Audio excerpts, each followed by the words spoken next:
आज की इस वीडियो में हम फाइनेंस फॉर एवरीवन के चैप्टर 4 को समझेंगे, बैंकिंग और बीमा का परिचय। दोस्तों, सारी बातें यहाँ पर काफ़ी आसान तरीके से आपको समझाई जाएगी। सारी बातें यहाँ पर आपके सिलेबस के अनुसार की जाएंगी, तो प्लीज़ वीडियो को पूरा देखना ताकि सभी बातें आप सही से समझ सकें। चलिए दोस्तों, अपने इस चैप्टर को शुरू करते हैं। तो सबसे पहले यहाँ पर हम बात करेंगे बैंकों के प्रकारों की। देखिए, नॉर्मली यहाँ पर अलग अलग तरह के जो बैंक हैं उसके बारे में यहाँ पर बताया जा रहा है। ठीक है, भारत के कॉन्टेक्स्ट में यहाँ पे आपको सारी बातें बताई जा रही हैं। भारत में अलग अलग तरह के जो बैंक हमें दिखाई देते हैं उनके बारे में यहाँ पे आपको बातें बताई जा रही हैं। देखिए, पहला है यहाँ पर केंद्रीय बैंक, यानी कि भारत का केंद्रीय बैंक है भारतीय रिजर्व बैंक RBI। ठीक है, यह भारत का केंद्रीय बैंक है। दूसरे सभी बैंकों को नियमों के अनुसार नियंत्रित करता है। मुद्रा जारी करने का अधिकार केवल RBI को है। 1 रुपये की मुद्रा को छोड़कर, जो 1 रुपये की नोट है उसको छोड़कर, ठीक है, RBI जो सभी नोट है, ठीक है, जो मुद्रा है उसको छापता है। ठीक है, आम जनता के साथ लेन देन नहीं करता। बैंकिंग व्यवस्था, ग्राहक सेवा और विदेशी मुद्रा जैसे मामलों की निगरानी करता है। सिंपल सा था, बहुत सिंपल है। देखिए, बैंकों के प्रकार को हम समझ रहे हैं। अभी हमने केंद्रीय बैंक को समझा कि भारत का केंद्रीय बैंक है RBI, ठीक है, रिजर्व बैंक ऑफ इंडिया। देश की अर्थव्यवस्था को चलाने के लिए जो मौद्रिक नीति है उसका संचालन करता है। ये जो मौद्रिक नीति है उसको देखता रहता है। रेपो दर वगैरह कई बार इसके द्वारा बढ़ाए जाते हैं, घटाए जाते हैं। महंगाई को नियंत्रित करने का ये प्रयास करता है। तो मतलब कई तरह के जो मौद्रिक नीति को नियंत्रित करने के जो इंस्ट्रूमेंट हैं वो RBI के द्वारा प्रयोग किए जाते हैं, वो उपयोग किए जाते हैं ताकि देश की अर्थव्यवस्था सही से संचालित होती रहे। ठीक है, साथ में जो दूसरे जो बैंक हैं वो नियमों के अनुसार काम कर रहे हैं या नहीं कर रहे हैं, RBI ये भी देखता है और भारत के लिए मुद्रा छापता है। तो यहाँ पर मैंने आपको ये सारी बातें बताई, आपको यहाँ पर ये सारी बातें समझ में आई होंगी। अब देखिए, इसके अलावा वाणिज्यिक बैंक, अभी हमने केंद्रीय बैंक को समझा, अब यहाँ पर हम बात कर रहे हैं वाणिज्यिक बैंक की। ये बैंक जनता से जमा लेते हैं और लोन देते हैं। ये 2 प्रकार के होते हैं। अब देखिए, जो वाणिज्यिक बैंक हैं दोस्तों वो 2 तरह से होते हैं। और याद रखना, वाणिज्यिक बैंक जनता से पैसे मतलब लेते भी हैं, मतलब पैसे जमा भी करते हैं जनता के, ठीक है, और जनता को लोन भी देते हैं।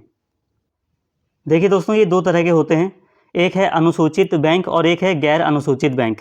अनुसूचित बैंक का मतलब यहाँ पर यह है कि RBI अधिनियम 1934 की दूसरी अनुसूची में शामिल बैंक, मतलब RBI अधिनियम 1934 है तो उसकी जो दूसरी अनुसूची है इसमें जो बैंक शामिल हैं उन्हें कहा जाता है अनुसूचित बैंक। ठीक है, RBI की सभी शर्तें पूरी करते हैं जो, ठीक है, इनमें शामिल हैं सरकारी बैंक, निजी बैंक जैसे कि HDFC, ICICI, ठीक है, और कुछ जो सरकारी बैंक हैं जैसे कि SBI, ठीक है, विदेशी बैंक भी इसमें शामिल हैं। कुछ सहकारी बैंक, अगर वो शर्तें पूरी करते हैं तो वो भी इसमें शामिल हैं। इसके अलावा गैर अनुसूचित बैंक, इसका मतलब सिंपल है कि जो दूसरी अनुसूची में शामिल नहीं हैं, छोटे स्तर पर काम करने वाले बैंक या छोटी सहकारी संस्थाएं। यहाँ पर दोस्तों सिर्फ आपको इतना समझना है कि वाणिज्यिक बैंक का मतलब क्या है। वाणिज्यिक बैंक का मतलब यही है दोस्तों, जो नॉर्मली आप बैंक के बारे में जानते हो, जैसे कि SBI हो गया, ठीक है, पंजाब नेशनल बैंक हो गया। ये जो मतलब बैंक हैं ये वाणिज्यिक बैंक हैं। ठीक है, जो HDFC है वो वाणिज्यिक बैंक हैं। ये लोगों से पैसा जमा भी करते हैं, लोगों का पैसा जमा भी करते हैं और लोन भी देते हैं। तो ये क्या है, ये वाणिज्यिक बैंक हैं। अब ये जो कमर्शियल बैंक हैं, वाणिज्यिक बैंक हैं, ये भी 2 तरह के हैं। अब देखिए, RBI का एक अधिनियम है 1934 का, उसकी जो दूसरी अनुसूची है इसमें जो बैंक शामिल होते हैं उसे अनुसूचित बैंक कहते हैं। ठीक है, और जो इसमें शामिल नहीं हैं, ठीक है, जो छोटे स्तर के हैं थोड़े, या जो छोटे लेवल पे कार्य कर रहे हैं और दूसरी अनुसूची में शामिल नहीं हैं, उन्हें गैर अनुसूचित बैंक कहा जाता है। ठीक है, यहाँ तक सिंपल है। इसके साथ ही दोस्तों क्षेत्रीय ग्रामीण बैंक, देखिए, सरकार द्वारा ग्रामीण क्षेत्रों के विकास के लिए बनाए गए बैंक, ये केवल उसी राज्य या क्षेत्र में काम करते हैं जहाँ स्थापित होते हैं। अब देखिए, बैंकों का एक प्रकार यहाँ पे ये भी बताया जा रहा है, क्षेत्रीय ग्रामीण बैंक। अब ये कैसे बैंक होते हैं दोस्तों, तो इनकी स्थापना सरकार के द्वारा की जाती है और ये उसी क्षेत्र या राज्य में कार्य करते हैं, ठीक है, जहाँ पर इनकी स्थापना की जाती है। जैसा कि दोस्तों नाम से ही स्पष्ट है कि ये ग्रामीण विकास के लिए बनाए जाते हैं। इसके साथ ही सार्वजनिक क्षेत्र के बैंक, देखिए, सार्वजनिक क्षेत्र के बैंक जिनमें 50% से अधिक हिस्सा सरकार का होता है, उन्हें हम सार्वजनिक क्षेत्र के बैंक कहते हैं। ठीक है, पब्लिक सेक्टर बैंक्स कौन होते हैं दोस्तों, जिसमें सरकार का 50% से अधिक हिस्सा होता है। उदाहरण के लिए SBI, PNB, bank of Baroda. इसके साथ ही निजी क्षेत्र के बैंक। अब देखिए निजी क्षेत्र के बैंक, इनका स्वामित्व निजी हाथों में होता है। इनका मुख्य उद्देश्य लाभ कमाना होता है, फिर भी आरबीआई के नियमों का पालन करते हैं। उदाहरण के लिए HDFC bank, ICICI, axis bank. तो ये कुछ निजी क्षेत्र के बैंक के उदाहरण थे। इसके साथ ही सहकारी बैंक। अब देखिए सहकारी बैंक क्या है, तो देखिए लोगों का समूह मिलकर बनाता है और चलाता है। नो प्रॉफिट नो लॉस सिद्धांत पर काम करते हैं। ग्रामीण और शहरी दोनों प्रकार के हो सकते हैं। देखिए दोस्तों, सहकारी बैंक लोगों के द्वारा बनाया जाता है। जैसे कि मान लीजिए दोस्तों, एक इलाका है, ठीक है। अब इस इलाके में मान लीजिए 200 लोग रहते हैं, ठीक है। अब 200 लोगों ने आपस में डिसाइड किया कि हम लोग पैसा इकट्ठा करेंगे, ठीक है। हम लोग पैसा इकट्ठा करेंगे और एक बैंक बना लेते हैं, एक सहकारी बैंक बना लेते हैं। जिसके पास जितना पैसा है वो अपना अपना पैसा जमा करेगा इस बैंक में, और जिसको ज़रूरत होगी वो ले लेगा। तो आपस में एक तरह से इन लोगों ने क्या किया कि एक बैंक की तरह एक संस्था बना ली, ठीक है। आपस का पैसा इन्होंने इकट्ठा किया और जिसको ज़रूरत हुई उसने सस्ती दरों पर लोन ले लिया। इससे फ़ायदा ये हुआ कि एक दूसरे की मदद हो जाती है। इसमें क्या होता है कि जिसको आवश्यकता होती है पैसों की, उसको आसानी से लोन मिल जाता है, उसको आसानी से पैसा मिल जाता है। इससे उसकी आसानी से मदद हो पाती है। और इसमें जो ब्याज भी लिया जाता है सहकारी बैंक में, वो भी इतना लिया जाता है कि जो संस्था है, ठीक है, जो बैंक है, उसका बस खर्चा निकल जाए। जैसे कि जो भी कर्मचारी वगैरह हैं बैंक के लिए, जो हिसाब किताब रखते हैं, या थोड़ा बहुत जो भी खर्च होता है बैंक का, सहकारी बैंक का, तो उसका खर्च निकल जाए, सिर्फ इतना ब्याज लिया जाता है। मतलब ब्याज भी सामान्य होता है। तो इससे लोगों की मदद होती है, ठीक है। आपस में मतलब लोग एक तरह से जिन लोगों ने मतलब ये सहकारी बैंक बनाया है, ठीक है, जो लोग शामिल हैं, जैसे कि मान लीजिए 200 लोगों ने मिलकर सहकारी बैंक बनाया, ठीक है। अब उसमें उन्होंने अपना अपना पैसा डाला बैंक में। तो इससे जो ज़रूरतमंद लोग हैं, जिनको उस ज़रूरत है, तो वो पैसा लोन आसानी से वो ले सकते हैं। इसके साथ ही दोस्तों देखिए, राज्य सरकारें इन्हें समर्थन भी देती हैं। उदाहरण के लिए महाराष्ट्र राज्य सहकारी बैंक, राजस्थान राज्य सहकारी बैंक। तो मतलब जो राज्य सरकार हैं वो भी सहकारी बैंकों को समर्थन देते हैं। विदेशी बैंक, यहाँ पर ध्यान रखना दोस्तों, ऐसा जरूरी नहीं है कि वो हर बार मतलब सहकारी बैंक की हेल्प करे राज्य सरकार। मतलब ये राज्य सरकार के ऊपर निर्भर है कि राज्य सरकार कब किसी सहकारी बैंक की मदद करें। तो कई बार ऐसा देखा जाता है कि सहकारी बैंकों को राज्य सरकारें भी समर्थन देती हैं। इसके साथ ही विदेशी बैंक का एक प्रकार है विदेशी बैंक। अब देखिए इसमें कौन से बैंक शामिल हैं, तो देखिए जिनका मुख्यालय विदेश में होता है लेकिन शाखाएं भारत में हैं। भारत के कॉन्टेक्स्ट में ही हम सारी बातें समझ रहे हैं, यहाँ पर ध्यान रखना। तो जिन बैंकों की शाखाएं भारत में हैं लेकिन मुख्यालय विदेश में है, उन्हें हम कहते हैं विदेशी बैंक, फॉरेन बैंक्स। यहाँ पे कुछ उदाहरण दिए गए हैं दोस्तों। लेकिन यहाँ पर देखिए अपने देश और भारत दोनों के नियमों का पालन करते हैं। मतलब ये जो शाखाएं हैं ये भारत के जो नियम है वो उनका भी पालन करते हैं, और साथ में जो उनके देश का जो भी नियम है तो वहाँ उनका भी वो पालन करते हैं। उदाहरण के लिए HSBC, उदाहरण के लिए HSBC। इसके साथ ही बार्कलेज बैंक, इसके साथ ही स्टैंडर्ड चार्टर्ड बैंक। तो ये कुछ उदाहरण हैं विदेशी बैंक के जिनकी शाखाएं भारत में हैं लेकिन मुख्यालय मतलब दूसरे देश में है। विकास बैंक, अब देखिए देश के विकास के लिए विशेष उद्देश्य से बनाए गए बैंक। देखिए कुछ विशेष उद्देश्य से देश के विकास के लिए बैंक बनाए जाते हैं जिन्हें विकास बैंक कहा जाता है। मुख्य 4 प्रकार के होते हैं ये: औद्योगिक विकास बैंक, कृषि विकास बैंक, निर्यात आयात विकास बैंक, आवास विकास बैंक। जैसा कि नाम से ही स्पष्ट है, औद्योगिक विकास बैंक जो कि औद्योगिक सेक्टर के विकास के लिए बनाया जाता है। कृषि विकास बैंक मतलब जो कृषि क्षेत्र के विकास के लिए बनाया जाए। आयात निर्यात, जो निर्यात आयात विकास बैंक है वो निर्यात आयात, सामानों के जो निर्यात आयात होता है तो उसमें मदद करने के लिए, उसके विकास के लिए ये बैंक बनाया जाता है। और आवास विकास बैंक, ठीक है, आवास लोगों को प्राप्त हो पाए उसके लिए ये बैंक बनाया जाता है। अब देखिए निर्यात आयात बैंक यहाँ पे अलग से बताया जा रहा है। विदेशी व्यापार को बढ़ावा देने के लिए वित्त उपलब्ध कराता है, मतलब पैसा उपलब्ध कराते हैं ये बैंक, ठीक है, विदेशी व्यापार को बढ़ावा देने के लिए। ठीक है, मुख्य उद्देश्य क्या है कि विदेशी व्यापार को बढ़ावा देने के लिए ये बैंक पैसा उपलब्ध कराते हैं। निर्यातकों और आयातकों को मदद करता है, मतलब इसके द्वारा जो निर्यातक हैं, जो आयातक हैं, उनको मदद दी जाती है। आवास बैंक घर, प्लॉट निर्माण और मरम्मत जैसे कार्यों के लिए वित्त यानी कि पैसा उपलब्ध कराते हैं। तो सिंपल तरीके से हमने जो अलग अलग तरह के जो बैंक हैं उनको अभी हमने समझा। अब यहाँ पर दोस्तों हम बात कर रहे हैं बैंकों द्वारा दी जाने वाली मुख्य सेवाएं, मतलब बैंकों के द्वारा क्या क्या सर्विसेज दी जाती हैं। देखिए, जमा स्वीकार करना, मतलब बैंकों में डिपॉजिट किया जाता है, लोग बैंक में पैसे जमा करते हैं, ठीक है, लोग बैंक में अपना पैसा डिपॉजिट करते हैं, पैसा जमा करते हैं, बैंक उन्हें उस पर ब्याज देता है, सेविंग अकाउंट वगैरह होता है, एफडी कराते हैं लोग, तो बैंक जो जमा होता जो जमा राशि होती है उस पर ब्याज देते हैं, बैंक इन्हीं जमा पैसों से आगे लोन देता है। मतलब एक पॉइंट आपने ये समझ लिया, ठीक है। तो बैंक के द्वारा ये सेवाएं दी जाती हैं। इसके अलावा ऋण व उधार देना, ठीक है, बैंक जमा स्वीकार करते हैं, ठीक है, इसके साथ ही बैंक लोन देते हैं, ठीक है, बैंक लोगों, व्यापारियों, कंपनियों को लोन देते हैं। इस पर मिलने वाला ब्याज बैंक की सबसे बड़ी कमाई है। देखिए, लोन देते हैं बैंक, ठीक है। ओवरड्राफ्ट सुविधा, जो बैंक हैं वो कुछ ग्राहकों को अपने खाते में मौजूद रकम से ज़्यादा पैसे निकालने की अनुमति देते हैं, इस अतिरिक्त राशि पर ब्याज लगता है। अब देखिए दोस्तों, ओवरड्राफ्ट सुविधा क्या होती है कि जैसे कि मान लीजिए कि कोई व्यक्ति है, तो उसको बैंक ने अगर ओवरड्राफ्ट सुविधा दी है, तो इसका मतलब ये है कि उस व्यक्ति के अकाउंट में जितनी रकम है, जितना पैसा है, तो वो व्यक्ति उससे ज़्यादा पैसा निकाल सकता है। मान लीजिए बैंक ने लिमिट सेट कर रखी है कि व्यक्ति का अगर पूरा पैसा अकाउंट में जीरो भी हो जाए तो व्यक्ति 50,000 रुपये तक और निकाल सकता है बैंक से। बैंक ने ये लिमिट तय कर रखी है। तो व्यक्ति चाहे 10,000, 20,000, 30,000, 35,000 या 50,000 जितनी उसको ज़रूरत होगी वो निकाल पाएगा, ठीक है, अपनी जो उसकी पूरी रकम है, ठीक है, उससे वो ज़्यादा।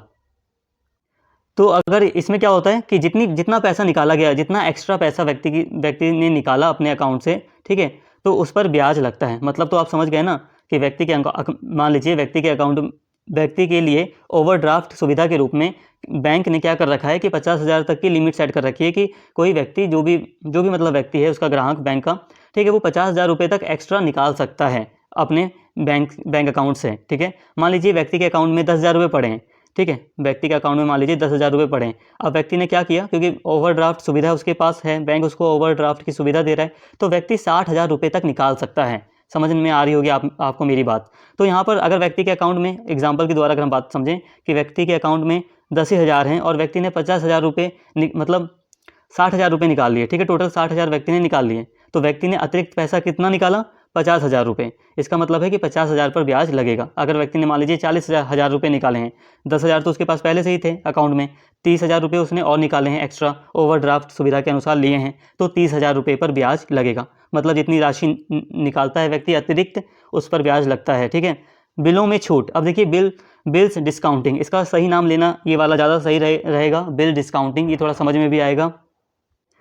देखिए, व्यापारियों को जब तुरंत पैसा चाहिए होता है तो बैंक बिल को तय तिथि से पहले छूट पर भुगतान कर देता है। इसके बदले बैंक एक छोटा शुल्क लेता है। जैसे कि मान लीजिए दोस्तों, व्यापारी ने किसी ग्राहक को अपना माल बेचा, ठीक है। अब व्यापारी ने 50,000 का माल बेचा है। अब व्यापारी को एक बिल दिया गया है, ठीक है, एक लिखकर एक ग्राहक ने एक बिल दे दिया, एक दस्तावेज दे दिया कि मैं 30 दिन में आपको 50,000 रुपये दे दूंगा, ठीक है। एक लीगल डॉक्यूमेंट बना के ग्राहक ने व्यापारी को दे दिया, 50,000 रुपये मैं आपको 30 दिन में दे दूंगा। एक तारीख लिख दी गई, ठीक है, उस डॉक्यूमेंट में कि इस दिन मैं आपको पैसा दे दूंगा।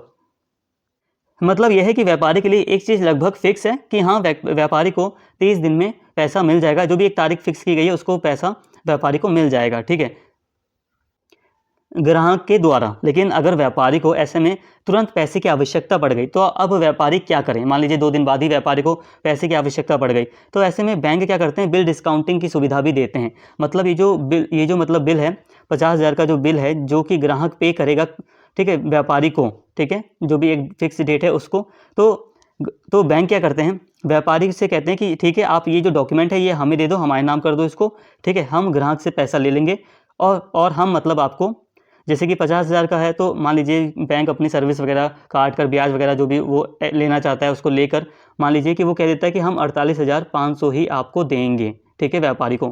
तो ऐसे होता है यहाँ पर। तो बिलों में छूट यानी कि बिल डिस्काउंटिंग का मतलब यही है कि कुछ पैसे काट कर बैंक तुरंत, मतलब जल्द ही व्यापारी को पैसे दे देता है। आई होप ये बात आपको समझ में आई होगी। आगे एक और ऐसे ही कोई बिंदु है तो उसमें भी हम समझेंगे कुछ बातें, तो वहाँ पे भी आपको कुछ बातें क्लियर होंगी। यही है यहाँ पर जो नेक्स्ट पॉइंट है, ये भी कुछ ऐसा ही है। देखिए, क्रेडिट उपकरणों का संग्रह।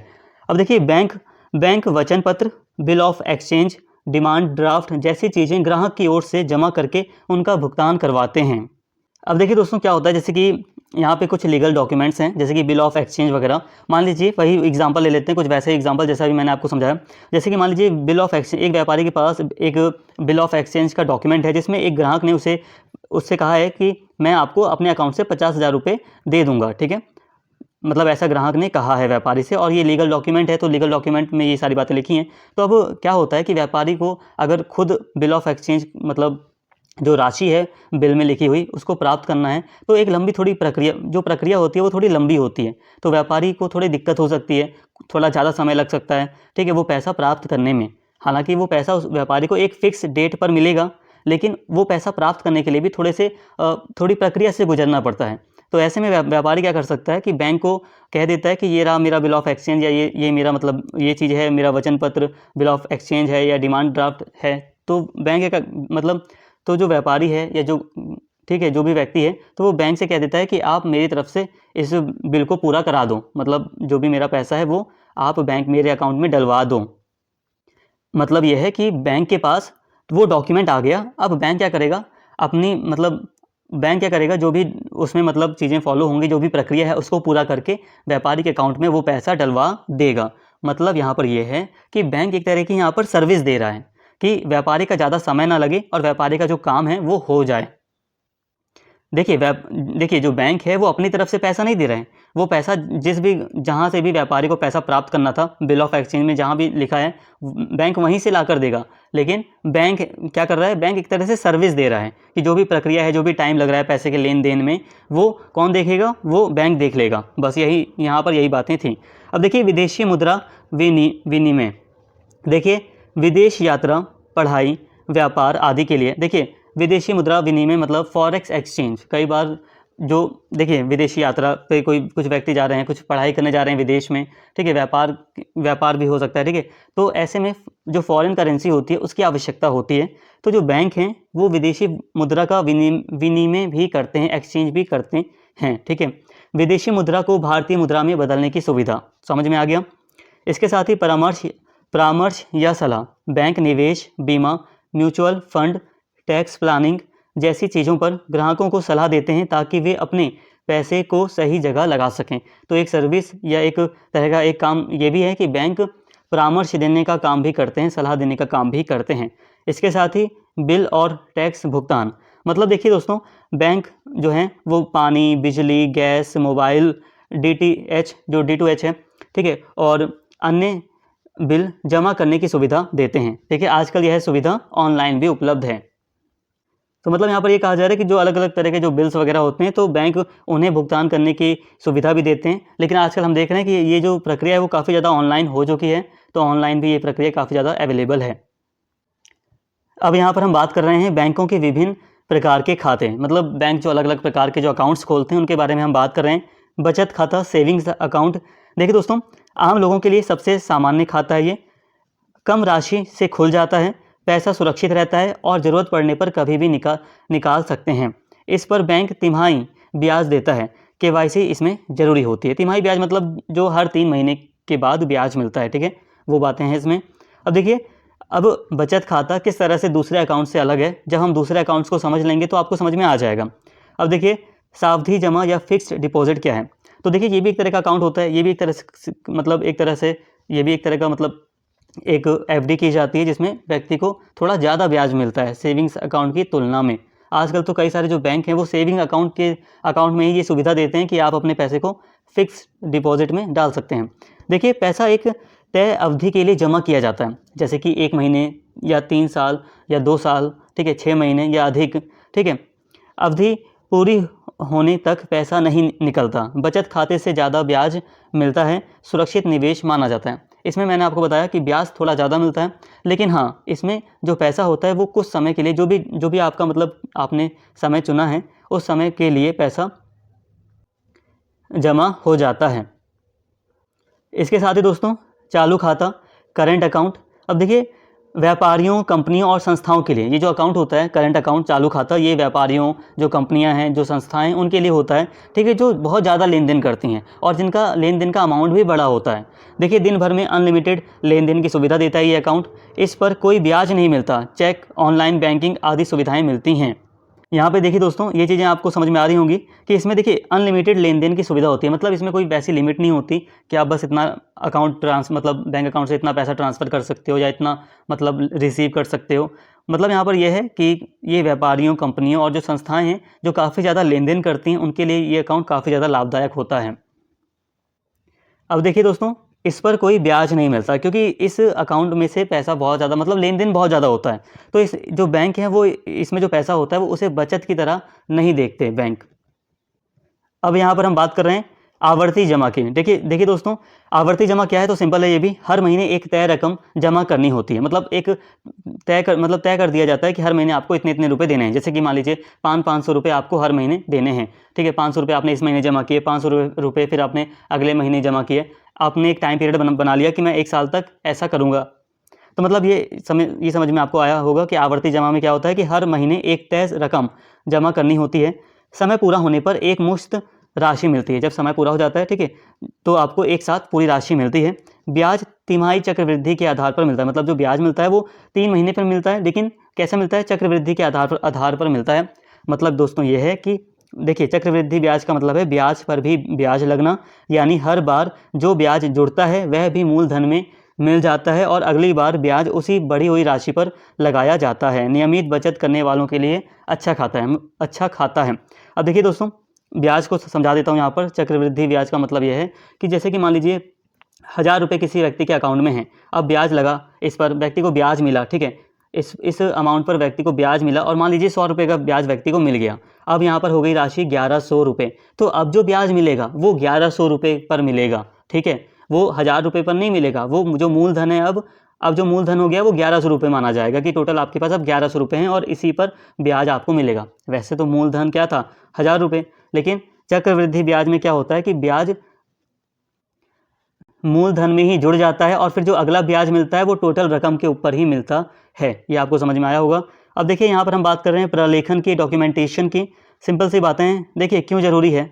बैंक में खाता खोलने मतलब अकाउंट खोलने, लोन लेने या कोई भी लेन देन शुरू करने से पहले ग्राहक की पहचान या पता सही होना ज़रूरी होता है। इसीलिए बैंक कुछ दस्तावेज मांगते हैं, ठीक है। अकाउंट खोलने जब हम जाते हैं बैंक में, तो बैंक हमसे कुछ दस्तावेज मांगते हैं। ऐसा इसलिए दोस्तों क्योंकि बैंक चाहता है कि ग्राहक की पहचान और पता उसे पता हो, ठीक है, ताकि ग्राहक की जो पहचान है, जो पता है वो सही हो, जानकारी सही हो सारी, ठीक है। अब देखिए, पैन कार्ड 10 अक्षरों या अंकों वाला पहचान नंबर जिसे आयकर विभाग जारी करता है। इसका उपयोग टैक्स से जुड़े लेन देन को ट्रैक करने के लिए होता है। कर चोरी यानी कि टैक्स चोरी रोकने और सही व्यक्ति की पहचान करने में मदद करता है। मतलब देखिए, पैन कार्ड का मतलब तो आप लोग दोस्तों जानते ही हैं कि पैन कार्ड आजकल हम जानते हैं कि केवाईसी के लिए बैंक में अगर हमें केवाईसी करानी है तो पैन कार्ड हमें बैंक को देना ही पड़ता है। पैन कार्ड हमें बैंक को दिखाना ही पड़ता है। और ये इसका मतलब पैन कार्ड का मूल उद्देश्य ये है कि जो टैक्स से संबंधित जो चोरी है उसको रोका जा सके, ठीक है। एक ट्रैक किया जा सके कि व्यक्ति का पैसा, कितना पैसा व्यक्ति का कहाँ जा रहा है, टैक्स से संबंधित कोई धोखाधड़ी ना हो। तो ये सारी बातें हैं। इसके लिए पैन कार्ड काफ़ी उपयोगी डॉक्यूमेंट बन गया है। इसके साथ ही पता प्रमाण, एड्रेस प्रूफ, खाता खोलते समय बैंक ग्राहक का पता सही है या नहीं इसे सत्यापित करता है। जैसे कि दोस्तों हम आधार कार्ड दे देते हैं, तो आधार कार्ड के द्वारा भी बैंक सत्यापित कर लेता है कि व्यक्ति का क्या एड्रेस है, क्या पता है। तो यहाँ पे कुछ डॉक्यूमेंट्स बताए गए हैं। हालांकि कुछ और डॉक्यूमेंट्स भी हो सकते हैं और टाइम टू टाइम जो लिस्ट वगैरह है उसमें थोड़ा बहुत बदलाव भी होता रहता है। तो यहाँ पर बस सामान्य रूप से पढ़ाने के उद्देश्य से थोड़ी बातें यहाँ पे बताई गई हैं। देखिए, कुछ मान्य दस्तावेज हैं जैसे कि पासपोर्ट, ड्राइविंग लाइसेंस, जो कि एड्रेस को बताते हैं, जो कि बैंकों में खासकर एड्रेस पता प्रमाण के रूप में उपयोग किए जाते हैं। वोटर आईडी, आधार कार्ड, मनरेगा जॉब कार्ड, 2 महीने से कम पुराने बिजली या पानी या गैस या फ़ोन बिल, बैंक या डाकघर पासबुक स्टेटमेंट जो कि 3 महीने के अंदर हो, मतलब 3 महीने से कम पुरानी बैंक की स्टेटमेंट, ठीक है, बैंक की जो पासबुक है उसकी स्टेटमेंट, बैंक की स्टेटमेंट दोस्तों, ठीक है, या डाकघर की पासबुक, ठीक है। यहाँ पे ये बातें हैं। स्टेटमेंट मतलब दोस्तों यही है कि जो भी मतलब लेन देन हुआ, ठीक है, जो भी मतलब पिछले 3 महीने के अंदर जो भी लेन देन वगैरह हुआ, ठीक है। तो यहाँ पे स्टेटमेंट का मतलब तो यही है कि जो भी लेन देन वगैरह होता है, ठीक है, वो है स्टेटमेंट। आप इसे दोस्तों हिस्ट्री के रूप में समझ सकते हैं कि जैसे कि अब मैं अपने बैंक की स्टेटमेंट डाउनलोड करता हूं तो उसमें मुझे क्या दिखाता है कि इस दिन मैंने पैसा इतना यहाँ पे भेजा, इस दिन यहाँ पर भेजा। तो अगर मैंने पिछले 1 महीने की स्टेटमेंट डाउनलोड की है तो मुझे पिछले 1 महीने की पूरी हिस्ट्री दिखा देता है। तो यही स्टेटमेंट है बैंक की। इसके अलावा संपत्ति कर या नगर पालिका कर रसीद, यानी कि संपत्ति जो टैक्स लगता है प्रॉपर्टी पर, ठीक है, वो, या नगर पालिका कर रसीद 1 साल के अंदर की हो वो, ठीक है। ये कुछ मैंने बताया, कुछ और भी हो सकते हैं इसमें। इसके साथ ही केवाईसी। देखिए केवाईसी का क्या मतलब है। केवाईसी जब बैंक खाता खोलते हैं तो केवाईसी भी करते हैं, केवाईसी जरूरी है। अब देखिए केवाईसी का मतलब है ग्राहक की पहचान की पुष्टि करना। यह खाता खोलने से पहले जरूरी है। इसमें पहचान और पते की पुष्टि की जाती है। समय समय पर बैंक ग्राहक से जानकारी अपडेट करने को कहता है। दोस्तों यहाँ पर सारी बातें सिंपल थी। आई होप यहाँ पे सारी बातें आपको समझ में आई होंगी। अब यहाँ पर हम बात कर रहे हैं विभिन्न प्रकार के ऋण, जो अलग अलग प्रकार के जो लोन हैं उनकी हम यहाँ पर बात कर रहे हैं। एक है शिक्षा ऋण, एजुकेशन लोन। पढ़ाई का खर्च पूरा करने के लिए ये दिया जाता है, ठीक है। भारत या विदेश दोनों के लिए लिया जा सकता है। मतलब कोई व्यक्ति भारत में पढ़ाई कर रहा है, उसके लिए किसी को लोन चाहिए तब भी मिल सकता है शिक्षा ऋण, या फिर कोई व्यक्ति विदेश में पढ़ाई करने जा रहा है तो विदेश में पढ़ाई करने के लिए भी वो बैंक से ले सकता है शिक्षा ऋण, एजुकेशन लोन। अब देखिए इसमें ट्यूशन फीस, हॉस्टल, किताबें आदि खर्च कवर होते हैं। मतलब स्टूडेंट का ये जो बेसिक सा जो खर्चा है वो कवर हो जाए, ठीक है। पढ़ाई पूरी होने के बाद लगभग 6 महीने बाद किस्तें शुरू होती हैं। देखिए दोस्तों यहाँ पे ना टाइम पीरियड वैसे तो मैंने कोशिश की कि सही से सही यहाँ पे बताया जाए, लेकिन तब भी हो सकता है, हर समय नीतियाँ बदलती हैं और हो सकता है समय समय पर कुछ बदलाव भी किए जाते हैं, तो वो उसके अनुसार हैं। जो टाइम पीरियड वाली बातें हैं, अवधि वाली जो बातें हैं, वो जो भी मतलब करंट सिचुएशन होती है उसके हिसाब से है। बैंक की जो भी मतलब पॉलिसी है, ठीक है, वो उसके हिसाब से। इसके अलावा टैक्स लाभ मिलता है इसमें। धारा 80E के तहत, 80E धारा है टैक्स से संबंधित, तो इसके तहत इसमें लाभ भी मिलता है। आवश्यक दस्तावेज केवाईसी, मार्कशीट, मतलब केवाईसी जरूरी होती है इसमें, मार्कशीट वगैरह, एडमिशन लेटर, फीस स्ट्रक्चर को आवेदक के दस्तावेज। तो यहाँ पे कुछ दस्तावेज भी बताए गए हैं। अब दस्तावेज वगैरह इतना समझाने वाली बात नहीं है यहाँ पर, सिंपल आपको यहाँ पर यही समझना है, ठीक है, कि एजुकेशन लोन, यहाँ पे ये जो बातें आपको मैंने बताई ये आपको समझ में आया होगा। पढ़ाई का खर्च पूरा करने के लिए ये लोन दिया जाता है, ठीक है। और यहाँ पे सामान्य बातें जो लिखी हैं दोस्तों, काफ़ी सरल शब्दों में लिखा गया है, तो ये बातें आपको समझ में आ रही होंगी। इसके अलावा उपभोक्ता टिकाऊ ऋण। देखिए mobile, TV, fridge, washing machine जैसे घरेलू सामान खरीदने के लिए इसमें कोई संपत्ति गिरवी नहीं, ब्याज दर अधिक और समय कम। जैसे कि दोस्तों इसमें क्या होता है, जैसे कि कई बार हम कोई सामान खरीदते हैं, हम टीवी खरीद रहे हैं, ठीक है, तो हम कई बार लोन ले लेते हैं। कई बार बैंक हमें ऑफर देता है कि हाँ आप टीवी खरीद सकते हो, आपको हर महीने इतनी EMI देनी होगी, ठीक है। तो कई बार हमें कई तरह के फाइनेंस वगैरह भी आ गए हैं, जैसे कि बजाज फाइनेंस हो गया या जो दूसरी कंपनियां हैं, ठीक है, तो वो भी हमें मतलब एक तरह का कंज्यूमर लोन दे देती हैं, कंज्यूमर ड्यूरेबल लोन देती हैं, ठीक है, जो कि सामानों के लिए है। जब व्यक्ति मोबाइल खरीद रहा है, ठीक है, उसके लिए टीवी, फ्रिज, जो घर के जो घरेलू सामान है उसके लिए ये मिल जाता है। इसमें कोई संपत्ति गिरवी नहीं होती। ब्याज दर अधिक होती है, इसमें समय कम होता है। मतलब ऐसा नहीं कि कोई बहुत लंबा समय दिया जाए, ठीक है, जैसे कि 6 महीने, 3 महीने, साल भर, ठीक है, अधिकतम 36 महीने तक होता है इसमें। देखिए दोस्तों ये 2 प्रकार के होते हैं, एक होता है सुरक्षित ऋण, एक होता है असुरक्षित ऋण। मतलब असुरक्षित ऋण मतलब ये हुआ कि जिसमें संपत्ति को गिरवी नहीं रखा गया है, और सुरक्षित ऋण वो हुआ जिसमें संपत्ति गिरवी रखी गई है। अब देखिए दोस्तों यहाँ पर जब हम इसे बहुत डिटेल में समझेंगे तब हमें इसे ज़्यादा डिटेल में समझने की आवश्यकता है। बाकी नॉर्मली बस आप इतना जो आपको बातें समझ में आई उपभोक्ता टिकाऊ ऋण के बारे में, वो इनफ है। देखिए दोस्तों जो ज़मीनी स्तर की बातें हैं, कंज्यूमर ड्यूरेबल लोन में अगर हम नॉर्मली देखें तो कोई संपत्ति गिरवी नहीं रखी जाती। लेकिन दोस्तों कई बार जैसे कि मान लीजिए कि किसी व्यक्ति ने कार लोन पर लिया है, ठीक है, व्यक्ति ने बैंक से लोन लिया, ठीक है, उसके आधार पर व्यक्ति ने कार ली है। अब जो व्यक्ति को जो लोन मिला है, ठीक है, जिस भी फाइनेंस से मिला है या जिस बैंक ने व्यक्ति को कार लेने के लिए जो लोन दिया है, तो अगर व्यक्ति EMI समय पर नहीं भर रहा है, मतलब लोन नहीं भर पा रहा है या लोन नहीं भरता है व्यक्ति, तो जो बैंक वाले हैं जिसने मतलब लोन दिया था, तो वो लोग कार ले जा सकते हैं। तो ये एक तरह से सुरक्षित ऋण भी हो गया कि उसी सामान को जो बैंक है या जो लोन देने वाली संस्था है उसने अब एक तरह से गिरवी भी मान लिया कि अगर व्यक्ति EMI नहीं भर रहा तो हम वो सामान ले जाएंगे। तो आपको मतलब ये समझ में आया होगा। अब देखिए वाहन ऋण, व्यक्तिगत वाहन ऋण, नई या पुरानी बाइक, स्कूटर या कार खरीदने के लिए, अवधि 60 महीने तक। अब देखिए कार वाला उदाहरण मैंने यहाँ पर दे दिया, हालांकि जो मैंने नॉर्मली आपको बातें बताई, ठीक है, दूसरे उदाहरण भी लेकर आप यहाँ पर बातें रख सकते हो, ठीक है। तो ये बातें हैं दोस्तों। अब यहाँ पे कार का, यहाँ पे व्हीकल वगैरह का उदाहरण यहाँ पर दिया गया है। अब देखिए वाहन ऋण, जो ऋण वाहन के लिए दिए जाते हैं, व्यक्तिगत वाहन देखिए व्यक्तिगत वाहन ऋण मतलब यह है कि जैसे कि कोई व्यक्ति बाइक खरीद रहा है, स्कूटर खरीद रहा है, कार खरीद रहा है खुद के लिए, ठीक है, खुद के लिए, परिवार के लिए, ठीक है, तो ये हो जाते हैं व्यक्तिगत वाहन ऋण।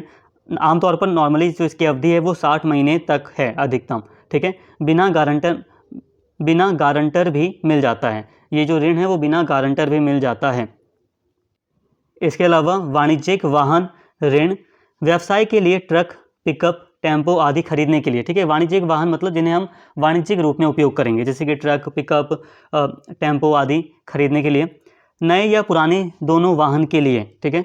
दस्तावेज KYC जरूरी होती है, आय प्रमाण पत्र, वाहन विवरण। देखिए दोस्तों यहाँ पे दस्तावेज वगैरह मैं ज़्यादा यहाँ पे नहीं बता रहा हूँ, ठीक है, RC, बीमा आदि। देखिए क्योंकि ये समय के अनुसार कई चीज़ें इसमें ऐड होती चली जा रही हैं, ठीक है, तो ये बातें हैं। अवधि इसकी 6 से 60 महीने तक होती है। एक दस्तावेज और एक अवधि, इसे यहाँ पर आप बस एक अंदाज़ा लेने के लिए यहाँ पर इसे आप समझें। आवास ऋण,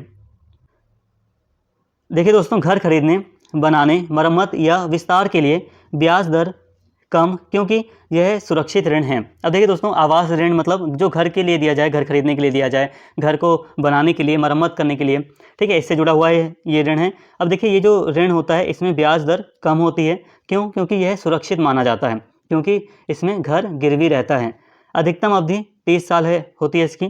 टैक्स लाभ मतलब देखिए टैक्स लाभ मिलते हैं इसमें, जैसे कि धारा 80C और धारा 24B, ये टैक्स से संबंधित कुछ धाराएं हैं, तो इसमें लाभ, इनके द्वारा लाभ भी मिलता है टैक्स पर। आवश्यक दस्तावेज, यहाँ पे कुछ दस्तावेज बताए गए हैं, जैसे कि KYC जरूरी होती है, आय प्रमाण पत्र, नौकरी या व्यवसाय दस्तावेज, संपत्ति के कागज वगैरह, तो ये यहाँ पर कुछ दस्तावेज लगते हैं। तो इसके अलावा दोस्तों देखिए ऋण की अवधि के आधार पर प्रकार, अब यहाँ पर हम बात कर रहे हैं ऋण की अवधि। अभी हमने ऋण के प्रकारों की बात की थी सामान्य रूप से, अब यहाँ पर हम बात कर रहे हैं कि जो ऋण की अवधि है, जितने समय के लिए ऋण दिया जाता है, उसके आधार पर अलग अलग जो प्रकार हैं ऋण के, लोन के, उसको समझ रहे हैं। तो एक है अल्प अवधि ऋण, शॉर्ट टर्म लोन। इसमें क्या होता है, तो देखिए अवधि जो होती है वो 1 वर्ष तक होती है, लोन की जो अवधि होती है वो 1 साल तक होती है। उपयोग देखिए तुरंत पैसों की ज़रूरत, छोटा खर्च, आपातकाल मतलब इमरजेंसी के लिए, इमरजेंसी में कुछ पैसा चाहिए, ठीक है, तुरंत पैसों की ज़रूरत है, छोटा खर्च है नॉर्मली, तो उसके लिए ये ऋण काफ़ी ज़्यादा उपयोगी रहता है, ठीक है। कम समय का होता है ये। ब्याज की अगर हम बात करें तो आमतौर पर कम होता है। उदाहरण के लिए वेतन दिवस ऋण, ऑनलाइन लोन, क्रेडिट लाइन, व्यापारी नगद अग्रिम। दोस्तों ये जो पॉइंट है आपका, अभी मैं आपको ये वाला पॉइंट काफ़ी डिटेल में क्लियर करूंगा कि वेतन दिवस ऋण क्या होता है और यहाँ पे जितने भी ऋण हैं इसका क्या मतलब है। आगे यहाँ पे काफ़ी अच्छे से लिखकर बताया गया है, क्योंकि हमें वहाँ भी पढ़ना है, इसलिए डबल हो जाएगा, इसलिए इसे अभी हम पढ़ाएंगे, समझेंगे। देखिए मध्यम अवधि ऋण, अल्प अवधि समझ में आ गया, अब बात करें मध्यम अवधि। इसमें क्या है कि 1 साल से 3 साल तक के लिए लोन मिल जाता है। उपयोग की अगर हम बात करें तो थोड़े बड़े खर्च, जैसे कि उपकरण खरीदना, कोई मतलब मशीन खरीदनी है, कोई टूल खरीदना है बड़ा, ठीक है, कोई छोटा बिजनेस विस्तार, कोई छोटा सा नॉर्मल सा बिजनेस है जिसके विस्तार की आवश्यकता है, ठीक है, तो उसके लिए भी उपयोगी है। ब्याज दर अगर हम बात करें तो वो भी मध्यम होती है, जैसे कि इसका नाम है ना मध्यम अवधि ऋण, तो इसकी ब्याज दर भी मध्यम होती है।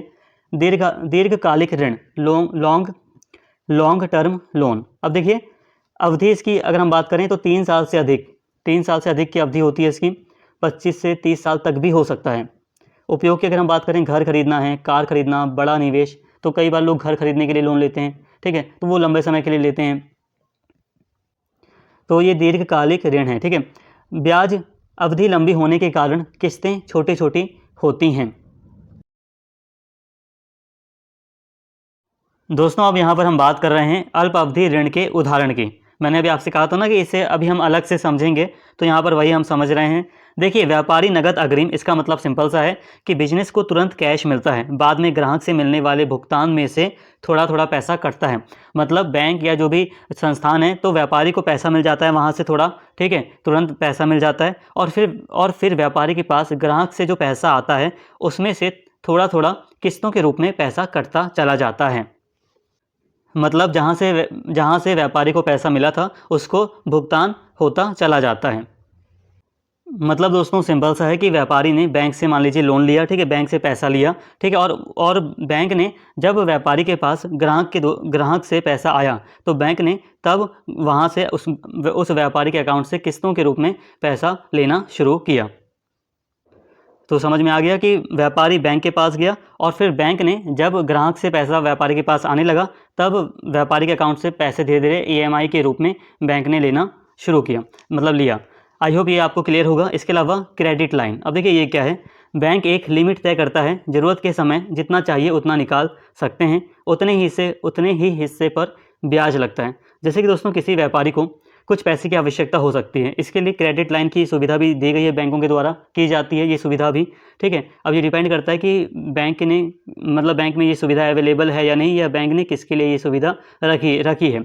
अब देखिए इसमें क्या होता है क्रेडिट लाइन में, सिंपल सा है यहाँ, जैसे कि जो व्यवसाय है उसके जो डेली के जो खर्च होते हैं, ठीक है, जो मतलब जो व्यवसाय के खर्च हैं, रोज़मर्रा के जो खर्च हैं उसको पूरा करने के लिए, ठीक है, व्यापारियों के द्वारा इसका उपयोग किया जाता है। मान लीजिए बैंक ने एक लिमिट तय कर दी कि आपके पास 10 लाख की लिमिट है, ठीक है, आपके पास 10 लाख की लिमिट है और 10 लाख तक आप निकाल सकते हो और अपना खर्च चला सकते हो। तो मान लीजिए कि किसी व्यापारी ने किसी समय मान लीजिए 2 लाख रुपये ही निकाले, तो इससे मतलब क्या हुआ, तो इससे मतलब ये हुआ कि जो 2 लाख रुपए निकाले हैं तो उतने ही रुपए पर ब्याज लगेगा। तो यहाँ पर ये लिखा है कि जो भी लिमिट होती है, ठीक है, एक लिमिट तय की जाती है बैंक के द्वारा कि कितना पैसा निकाला जा सकता है, और जितना पैसा निकाला जाता है उतने ही हिस्से पर ब्याज लगता है, ठीक है। इसके साथ ही देखिए दोस्तों वेतन दिवस ऋण, अब इसका क्या मतलब है। जैसे कि मान लीजिए कि कोई व्यक्ति है जिसकी सैलरी 5 तारीख को आने वाली है, लेकिन अब उसको 1 तारीख को ही पैसे की आवश्यकता पड़ गई। अब उसे मान लीजिए 5,000 रुपये चाहिए, अब उसे 1 तारीख को ही 5,000 रुपये की ज़रूरत है, जो कि उसकी जो सैलरी है वो आएगी 5 तारीख को।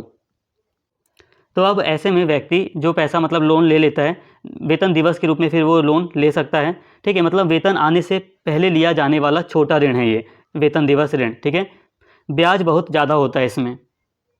मतलब दोस्तों इसमें मतलब व्यक्ति ने अपने वेतन के आधार पर ऋण ले लिया कि देखिए 5 तारीख को मेरा ऋण मतलब 5 तारीख को मेरा वेतन मिलने वाला है और मेरे को अभी पैसे की आवश्यकता है। तो वेतन आने से कुछ समय पहले जब व्यक्ति को आवश्यकता होती है तो व्यक्ति ये ऋण ले पाता है और वो मतलब अपने जो खर्च हैं उसको पूरा कर पाता है। तो ये वेतन दिवस ऋण का मतलब आपको समझ में आ गया होगा कि मतलब शाब्दिक रूप से इसका क्या अर्थ है, ये क्लियर हो गया।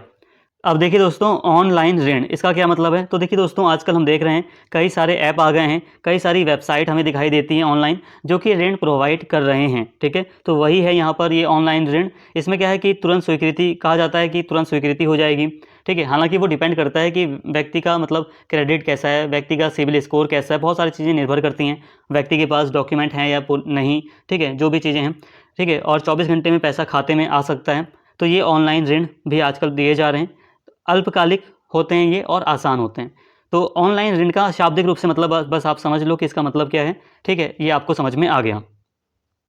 जो मतलब टर्म एंड कंडीशंस होती हैं दोस्तों वो समय समय पर बदलते रहते हैं, दस्तावेज वगैरह समय समय पर ऐड होते रहते हैं, ठीक है। तो ये सारी बातें हैं। आई होप यहाँ पे ये सारी बातें आपको समझ में आई होंगी। ये जो दोस्तों आपका चैप्टर था इसको हमने काफ़ी डिटेल में काफ़ी अच्छे तरीके से समझने का प्रयास किया। उम्मीद करता हूँ सारी बातें आपको समझ में आई होंगी। अगर दोस्तों आपको वीडियो अच्छी लगी हो तो प्लीज़ चैनल को सब्सक्राइब कर लें, वीडियो को लाइक करें, शेयर करें और कमेंट करके अपना फीडबैक ज़रूर दें। Thank you.